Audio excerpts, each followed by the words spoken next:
story, Jacob and Esau. So part of God's story is about twin brothers, and it begins like this. Once, there were twins named Jacob and Esau, and they didn't get along. They actually started fighting before they were born. Then during birth, Esau came out first, but Jacob was holding on to his heel. That's not normal, and they even look different.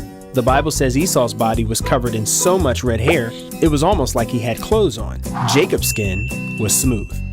Well, they got even more different as they grew up. Esau hunted animals and spent time outside. Their dad, Isaac, was a big meat eater, so Esau was his favorite. Jacob, on the other hand, was a quiet guy who liked to stay indoors. Their mom, Rebecca, liked Jacob the best. The Bible doesn't talk much about Jacob and Esau as kids, but we do know Esau was lucky to be the oldest because he had what's called a birthright. That meant Esau would be in charge of their family, including all their money, land, and stuff. Jacob would probably have to work for his brother Esau, and their dad Isaac would give Esau a blessing, which means Isaac would ask God to take care of his oldest son Esau in an extra special way. Well, you probably think Esau was pretty excited about this, but he wasn't. In fact, one day he gave it up.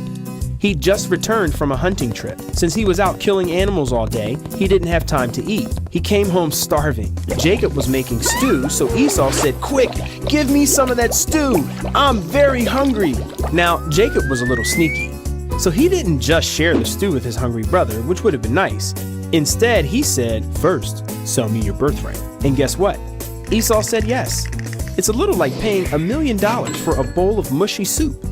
We don't know why Esau did that, but the Bible says he didn't care about the birthright. But later, when Isaac was really old and about to die, he wanted to ask God to take special care of his firstborn Esau. So he told Esau to go hunting and make him some tasty food, maybe for the last time. Now, Esau wanted the birthright, so he left right away to hunt. Meanwhile, Rebecca had heard Isaac and Esau talking, and remember, Jacob was her favorite. She wanted him to get the blessing, so she did something really sneaky. She told Jacob, "I will prepare tasty food for your father. You take it to your father to eat. Then he'll give you his blessing before he dies." See, Isaac was blind. She was telling Jacob to pretend he was Esau. But there was a slight problem with her plan. First off, Esau was hairy. So if Isaac touched Jacob's smooth skin, he would know the truth.